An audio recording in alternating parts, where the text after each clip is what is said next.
Okay, two great. They said it all right there. I'm just so proud of our guys. Hearts of Lions win a game like that, truly. And I'll also say this, we stay humble about it. Let him who glories, glory in God alone. And we do that. We understand that we have a lot to work on, but we're very grateful for that win. And we're very grateful for our guys, man, the way our guys play, how they fight, how they don't give up. Just what he said, there's still time on the clock. You keep fighting. Found a way right down to the end, even the defense getting the stop on the two-point play. And that's what it took. It took a stop at the end to win the game, and our defense did that. Our Darius made that play, and the pass rush was there too. So I'm very proud of the guys. Hats off to the Bengals. I think they do a great job, and it's an AFC North football game for sure. What questions do you have? John, do you have an update on Kyle? He has an ankle. It's not a super serious. It's not a serious ankle. I don't know how long it'll be, but it's an ankle sprain. John, when you see Lamar and have that fourth quarter, what do you think that kind of says about him?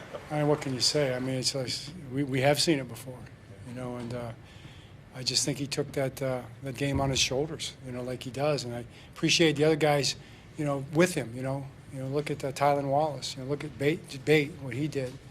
Mark Andrews, the catches that he made in there. Zay, the catches he made. The offensive line, I thought in the second half, the offensive line really did a great job in protection. It was really a group effort. I mean, Derek, the runs he made, those were tough, hard runs, tough yards, in there. And Justice as well. Justice had the screen pass that got us going there, the inside screen early. So it was definitely a group effort, but Lamar was the leader. John, Lamar was kind of describing just the whole offense in the first half as sluggish, and then he said when Marlon stripped that ball, that really changed it. From your view on the sideline, what changed about maybe the entire team from that moment on? Yeah. It was definitely a momentum changer. We talk a lot about momentum. Sometimes when you don't have it, you got to find a way to get it. And when you get it, you got to try to find a way to build on it and extend it. It's a real thing. And then Marlon's play there was big. But offensively, we couldn't get started. We had way too many first play of the drive problems, whether it was we didn't execute great or whether we had, just pre-snap penalties that brought it back. Those kind of things were just not good, and we couldn't get started. When you can't get started, then it's hard to get anything going because you don't have enough plays to do it. John, I know it's been a kind of tough sledding for the defense, specifically in the pass game, but what does it mean to you and those guys to be able to win this game with the defense being the side of the ball that's on the field? Yeah, I mean, it means a lot. I really do. I'm proud of those guys for that because I think it's what their heart, it's the kind of heart they have, and they didn't get down. They didn't point the finger. Nobody pointing any fingers out there. But we got to get better. I mean, it's not the standard. I think I heard many guys say it. That's what the defensive guys were saying in the locker room. That's not the standard. We've got to be much better. We've got to take pressure off our offense too. We're required to do that on the defensive side, but for them to keep fighting the way they did and find a way to win the game, that's really at the end of the day, that really is the important thing, and I'm really proud of those guys for that. John, you came in knowing that Chase would be their number one playmaker, probably your number one priority. When you watch him still make those huge plays to give them advantage, do you just give him credit for being great? Do you say we're not doing what we need to do? What's your takeaway? Both. I mean, I do give him credit. He's a great player. I was looking for him after the game. I couldn't find him. Maybe that was appropriate. There you go. I couldn't find him either. But we doubled him a bunch of times. But in those plays we didn't. We were in zone coverage there, and it should have been covered. Those plays shouldn't have happened. There's no doubt about it. Those are not tough plays. Those are basic routes that should be covered in the coverages that we're in. So that's not the standard. John, is Tylan Wallace becoming just the definition of maximizing opportunities? Say it? Tylan Wallace. Oh yeah. Well, I joke. He got one of the game balls. I put my arm around him. I said, "Did we all do that deja vu all over again? That same sideline for a touchdown with that Tylan Wallace stride up the sideline. That was beautiful. It was awesome. He's something else. He's quite a player. I'd say he's a little underrated. What do you think? Along those lines of that, there was a lot of momentum changes in this game. Did that feel like one of those moments? You guys are backed up a little bit there. Yeah. He makes that play somehow staying in bounds. How important, I guess, was that? Huge. I mean, I would agree with that. It's just as important. There were probably, I'm sure if we go back, we'll look at there's probably 4 or 5, 6 plays like that. That was one where all of a sudden it was like, man, that turned everything. It kind of flipped it on its head because we were backed up. it was going to be tough getting out of there. And you make a play. I mean, they make plays. We can make plays too. And I see our guys making plays like that. It's great. John, apparently on the broadcast, on that two-point conversion, they were focusing on just how physically your coverage guys were handling the Bengals at the line of scrimmage as they were kind of getting off the releases. Could you just talk about maybe what you saw or just kind of the tenor of officiating that you guys had to adjust to? Well, no, I appreciated that. I mean, it's a 5-yard contact zone, and we didn't hold. I thought our guys did a good job of being physical, and you got to be physical. I mean, it's tough to cover guys in this league. So you have an opportunity inside of 5 yards, you've got to use it, but you can't hold, you can't grab them. It's both ways. I promise you. Their DBs are doing the same thing on the other side and being physical on those releases. And I'm glad we stepped up in that situation. I'm proud of the guys for that. When it came down to an onside kick, how much was your stomach turning over? Yeah. I thought you were going to ask me what the difference was between that and the two we didn't recover. And I was going to say, Well, we recovered it. That was the difference. Who got it? Mark got it? Yeah. There you go. There you go. You can count on Mark Andrews, right? Stepping up. John, what did you see with that initial challenge call in the first quarter in the red zone?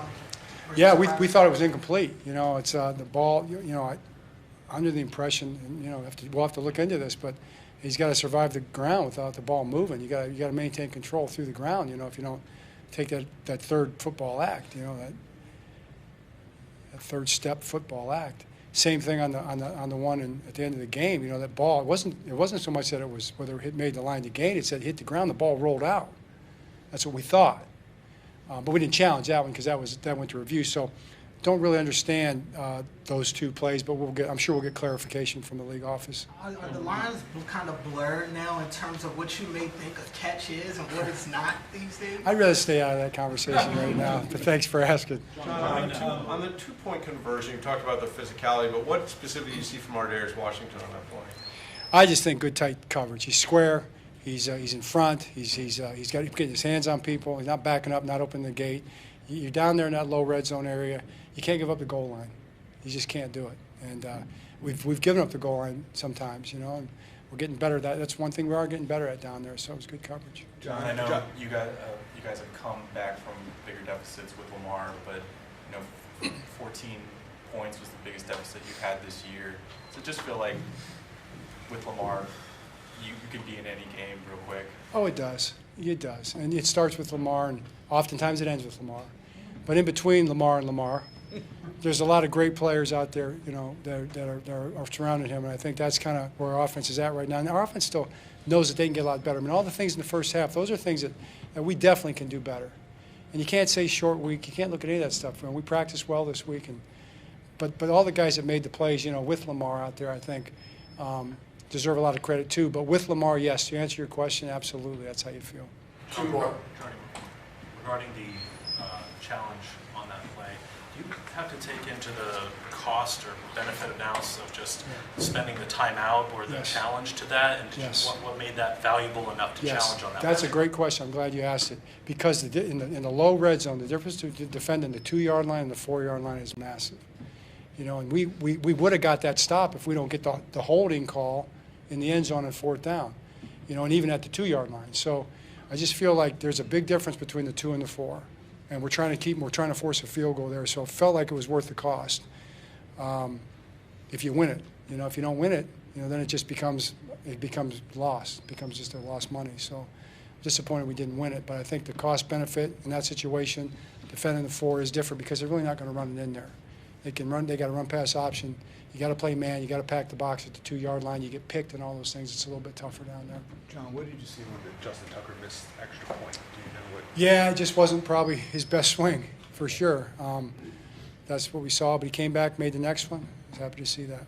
John, you had said a couple weeks ago, we were asking about the middle of the field defensively, and you were acknowledging that was an area. How do you feel like you have to improve in that area in particular, and what can you do to help that Well, I think out? that's something that we're going to take a lot of time tomorrow to look at. We have been looking at it, and hey, obviously we're not there yet. So we got to turn over every stone on that as a defensive staff, and we got to figure out a way to stop those plays from happening because they shouldn't be happening. All right, thanks, Coach. All right, thanks.